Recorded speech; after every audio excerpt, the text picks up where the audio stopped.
तो पूरे देश को ये बोल के कि इंटरनेशनल ट्रैवल ना करे, मोदी जी अपने 5 दिन के इंटरनेशनल टूर पे यहाँ पर निकल चुके हैं। यस, ब्रो ने पूरे देश को 2 दिन पहले मना किया था कि भैया मत जाना घूमने के लिए।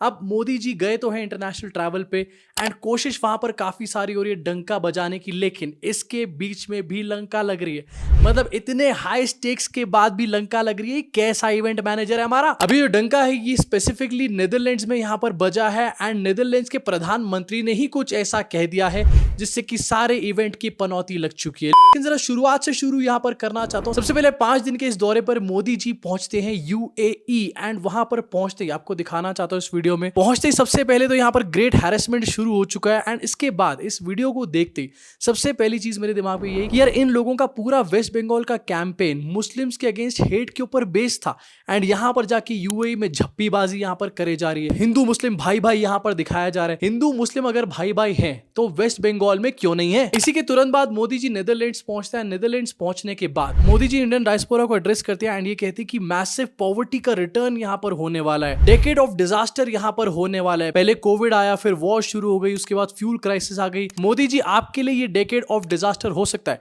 लेकिन हमारे लिए तो पिछला वाला डेकेड ही डिजास्टर वाला था 2014 की वजह से। अब मोदी जी ने एग्जैक्टली क्या बोला है, क्यों बोला है और क्यों वो बात मोदी जी को नहीं बोलनी चाहिए थी, इसके बारे में बात करेंगे। लेकिन अभी कुछ दिन पहले वेस्ट बंगाल इलेक्शंस जब चल रहे थे उस टाइम पर कोई डेकेड ऑफ क्राइसिस वगैरह नहीं था। उस टाइम पर सब कुछ बढ़िया चल रहा था एंड मोदी जी की इकोनॉमिक पॉलिसीज याद है आप लोगों को। लेकिन वेस्ट बंगाल इलेक्शंस के बाद रातों रात सब कुछ यहां पर चेंज हो चुका है। डेकेड ऑफ डिजास्टर आ गया, भैया भागो यहां से। इनफैक्ट मोदी जी के कुछ पुराने समर्थक है जो मोदी जी को यही सेम बात बोल रहे हैं। Impact of war was also during elections but at that time rallies were more important, so the government kept saying we have no shortage and no issues. As soon as the elections were over, they started creating ground for fuel price hike. Today it's 3 rupees per liter, planning for more. Modi ji के पुराने समर्थक भी उनकी tactics यहाँ पर समझ चुके हैं एंड अब कह रहे हैं कि मोदी जी और नहीं बनेंगे। पहले कोरोना आया, फिर युद्ध होने शुरू हो गए और अब आज की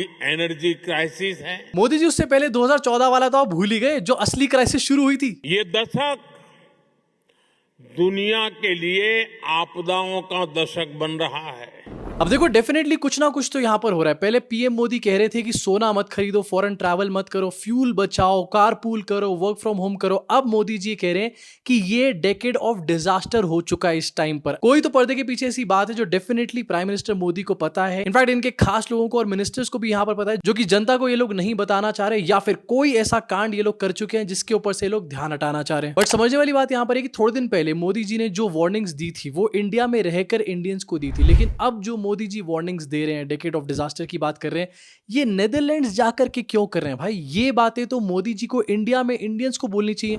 इंडियंस जो कि नीदरलैंड्स में रह रहे हैं उनको इससे तो कोई फर्क पड़ने वाला नहीं, बल्कि उनकी तो और बल्ले बल्ले होने वाली है। बेसिकली मोदी जी नीदरलैंड्स में रह रहे इंडियंस को ये कह रहे हैं कि जो इंडियंस इंडिया में रह रहे हैं उनकी जिंदगी और हेल बनने वाली है। तो भाई ये बात सुनने के बाद वो तो ताली बजाएंगे जो नीदरलैंड्स में बैठे हुए हैं। अब एक तरफ मोदी जी कह रहे हैं डेकेड ऑफ डिजास्टर है, लेकिन क्या पीएम मोदी या फिर सरकार के लोग कहीं से भी हमारे को ये बता रहे हैं कि डेकेड ऑफ डिजास्टर में बचने के लिए हम क्या कर रहे हैं, या फिर हमारे को क्या करना चाहिए, या फिर हमने इसके लिए पहले से क्या मेजर्स लिए हैं।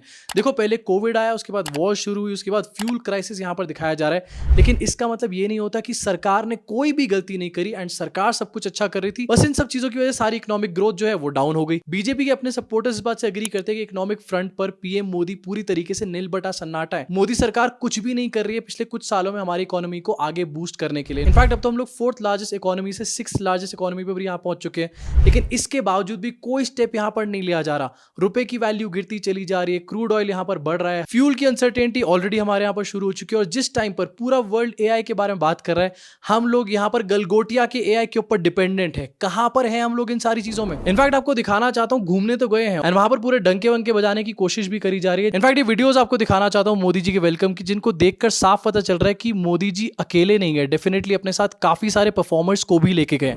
यानी कि सिर्फ एक बंदा यहाँ पर इंटरनेशनल ट्रैवल नहीं कर रहा है, उस बंदे के फेक डंक के नैरेटिव के लिए यहाँ पर कई सारे लोग और भी ट्रैवल कर रहे हैं, वो भी ठीक 4 दिन बाद जब मोदी जी कह रहे हैं इंटरनेशनल ट्रैवल नहीं करना चाहिए। किसको बना रहे हो भाई सब मिलके? कहीं पर नॉर्थ ईस्टर्न डांस हो रहा है, कहीं पर महाराष्ट्र का यहाँ पर डांस किया जा रहा है, एंड इसके बीच में आपको दिखाना चाहता हूँ इंडियन डायस्पोरा के लोग जो पता नहीं क्यों खुश हो रहे हैं। एंड कोई बड़ी बात नहीं है, इसको भी अगर क्रॉस चेक किया जाए तो पिछले कई बार में हम यहाँ पर देख चुके हैं कि ये इंडियन डायस्पोरा के लोग भी एक्चुअली में इंडिया से ही गए हुए होते हैं मोदी जी को वहां पर रिसीव करने के लिए। मतलब फ्लाइट्स भर भर के यहां से वहां पर ले जाते हैं मोदी जी को रिसीव करने के लिए। इंडिया में रिसीव नहीं कर सकते, इनको फॉरेन ट्रैवल करना है। मतलब एक तरफ तो ऑस्टेरिटी की बड़ी बड़ी बात है, और देखो ये पहली बार नहीं हुआ है, पहले भी हो चुका है, यूपी की गवर्नमेंट में भी हो चुका है। सरकार की तरफ से ऑस्टेरिटी की रिक्वेस्ट होती है, लेकिन ऐसी हिपोक्रेसी नहीं होती कि एक तरफ ऑस्टेरिटी की बातें हो रही है, दूसरी तरफ खुद भी जा रहे हैं इंटरनेशनल दौरे पर और अपने यहाँ पर भक्तों को भी लेके जा रहे हैं। रिसेंटली हमारे को दिखाया गया कि मोदी जी ने अपने कॉन्वॉय को कम कर दिया एंड 2 गाड़ियों में मोदी जी घूम रहे हैं। लेकिन क्या आप लोग जानते हो कि मोदी जी अपने इस 2 गाड़ियों कॉन्वॉय से जिस एरोप्लेन में बैठकर यहाँ पर गए हैं उसका 1 घंटे हवा में रहने का खर्चा है 5,000 से 6,000 $। यस, और ऐसे मोदी जी का टोटल फ्लाइट पाथ क्या होने वाला है? दिल्ली से अबू धाबी, उसके बाद हेग, उसके बाद गोथेनबर्ग, ओस्लो, रोम और वापस दिल्ली। रफली 25 से 28,000 किलोमीटर का मोदी जी का पूरा ट्रैवल यहाँ पर होने वाला है एंड लगभग 28 to 32 फ्लाइट आवर्स यहाँ पर मोदी जी के होने वाले हैं। 1 घंटे के 5,000 से 6,000 $। लगते हैं 28 से 32 घंटे के कितने? इसकी कॉस्ट लगभग 1.3 से 1.6 करोड़ रुपीस होने वाली है। सिर्फ फ्यूल की कॉस्ट की यहाँ पर मैं बात कर रहा हूँ। इसके अलावा जो और लोग ट्रैवल कर रहे हैं, जो इवेंट्स होने वाले हैं, उसके लिए जो कॉस्ट यूज करी गई है, एंड ये सब कुछ कहां से आ रहा है? आप लोग टैक्स भर रहे हो ना टाइम से। 2023 में मोदी जी यूएस गए थे एंड उस इकलौते यूएस ट्रैवल की कॉस्ट थी 22 करोड़ रुपए। अब यहाँ पर मोदी जी 5 देशों के दौरे पर निकले एंड इसके हिसाब से आप कॉस्ट को यहाँ पर खुद ही कैलकुलेट कर सकते हो। अब जरूरी नहीं है कि 100 करोड़ रुपए कॉस्ट होने वाली है, लेकिन डेफिनेटली ये काफी ज्यादा हाई होने वाली है ऐसे टाइम पर जब ऑस्टेरिटी और फ्यूल शॉर्टेज की बातें यहाँ पर करी जा रही हैं, बोगस और फेक। अब इसके कुछ अच्छे साइड्स भी यहाँ पर दिखाए जा रहे हैं, जैसे यूएई को कहा जा रहा है कि हम यहाँ पर एलएनजी की डील करने गए थे, एलएनजी की सप्लाई जिसमें शॉर्टेज हो चुकी है, उसमें हमारे को क्वेश्चन यहाँ पर मिलेगा। बट अगर हमारे को यहाँ पर क्वेश्चन मिलने ही वाला है तो थोड़े दिन पहले मोदी जी ये क्यों कह रहे थे फार्मर्स से कि केमिकल फर्टिलाइजर को 50% कम यूज करो इस बार? आखिरकार क्या लॉजिक था उसके पीछे? इसी साथ अपना डंका बजवाने के लिए यहाँ पर एक अवार्ड भी मोदी जी ने अपने आप को दिलवाया है। पता नहीं इस अवार्ड के बदले भी कौन सी चीज दे करके आए होंगे, लेकिन अवार्ड का नाम काफी ज्यादा इंटरेस्टिंग है। अवार्ड का नाम है royal order of Polestar commander grand cross. मतलब इतना लंबा नाम है कि मोदी जी के अपने सपोर्टर यहां पर कुछ बोल ही नहीं पाएंगे, इसलिए ज्यादा उसके बारे में जस्टिफाई ही नहीं करना पड़ेगा। बस ये कह देंगे कि स्वीडन में मोदी जी को अवार्ड मिला है, हाईएस्ट ऑनर मिला है मोदी जी को। अब ऐसे कई सारे हाईएस्ट ऑनर मोदी जी को मिल चुके हैं इन पास्ट एंड काफी बार इसके बारे में हम लोग बात भी कर चुके हैं। लेकिन इन हाईएस्ट ऑनर से आखिरकार होता क्या? ऑपरेशन सिंदूर के टाइम पर कितनी ऐसी कंट्रीज थी जिन्होंने हाईएस्ट ऑनर दिया मोदी जी को एंड जो ओपनली इंडिया के साथ आई, या फिर ये जो पूरी फ्यूल क्राइसिस यहां पर चल रही है, इस पूरी सिचुएशन में इसमें कितनी ऐसी कंट्रीज है जिन्होंने मोदी जी को हाईएस्ट ऑनर दिया और अब ये कह रहे हैं कि आप लोग टेंशन मत लो, हम लोग फ्यूल सप्लाई करेंगे आपको। एक भी ऐसी कंट्री यहां पर नहीं है सिवाय डोनाल्ड ट्रंप के जिसका खुद का बेनिफिट यहां पर होने वाला है। अब बेचारे कोशिश तो यहां पर बहुत सारी कर रहे हैं कि डंका बज जाए, लेकिन डंका नहीं बज रहा, यहां पर लंका लगे चली जा रही है। नीदरलैंड्स मोदी जी गए एंड नीदरलैंड्स के पीएम के साथ मोदी जी की बहुत सारी फोटोज आई। इनफैक्ट गोदी मीडिया आपको कैसे बेवकूफ बनाती है अब ये भी आपको दिखाऊंगा, लेकिन बहुत सारी फोटोज वीडियोस सामने आई, मोदी जी ने खुद भी शेयर करी। लेकिन इसके तुरंत बाद नीदरलैंड्स की जो पीएम है, डच पीएम, उनका एक स्टेटमेंट सामने आया जहां पर उन्होंने कहा कि इंडिया में जो प्रेस फ्रीडम है उसको लेकर वो कंसर्न्ड है। इनफैक्ट इंडिया में माइनॉरिटीज के सिचुएशन को लेकर भी वो काफी ज्यादा कंसर्न्ड है। इतने भारी भरकम फॉरेन टूर का क्या ही फायदा हुआ, इतना तेल खर्च करने का क्या ही फायदा हुआ जब नीदरलैंड्स के पीएम खुद ही यहां पर लंका लगाने पर तुले हुए हैं। अभी सारी बातें कोई गलत नहीं है। अभी थोड़े दिन पहले प्रेस फ्रीडम इंडेक्स सामने आया था और हमारी सिचुएशन वहां पर नीचे खिसकी थी एंड उसके अलावा भी माइनॉरिटीज की तो सिचुएशन क्या ही है, वेस्ट बंगाल के कैंपेन में आपने अच्छे से देख ही लिया।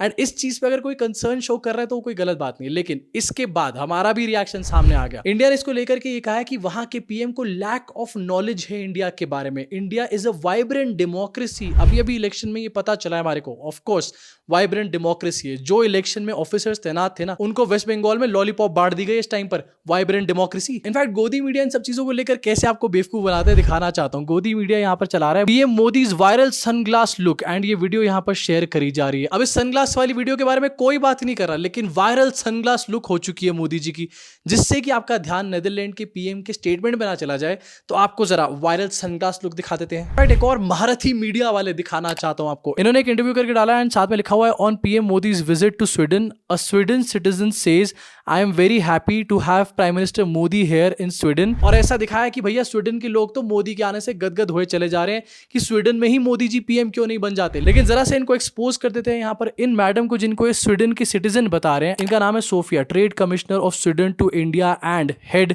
Business Sweden. मतलब भाई एक सरकारी कर्मचारी है जिसको एक स्वीडन का नागरिक कहकर यहाँ पर बताया जा रहा है। ये सब चीजें यूज करी जाती है आपके सामने फेक नैरेटिव सेट करने के लिए कि देखो स्वीडन में भी मोदी मोदी यहाँ पर हो रहा है। वेरा सच्चाइयां यहाँ पर कुछ और ही होती हैं जो कि नेदरलैंड्स में हमारे को देखने को मिल रही हैं। बट फिर भी सबसे बड़ा सवाल यहाँ पर ये आता है कि आखिरकार Modi ji decade of disaster की ये बातें नेदरलैंड्स में जाकर के क्यों कर रहे हैं भाई? ये इंडियंस को क्यों नहीं बता रहे यहाँ पर? देखो ये 5 देशों का दौरा है, अभी यहाँ पर खत्म नहीं हुआ। इनफैक्ट मोदी जी अभी इटली भी यहाँ पर जाने वाले हैं एंड इटली में भी काफी सारा डंका बजाने की कोशिश करी जाएगी यहाँ पर, लेकिन हम लोग उसको एक्सपोज करेंगे और आपके सामने उसकी लंका यहाँ पर लगाएंगे।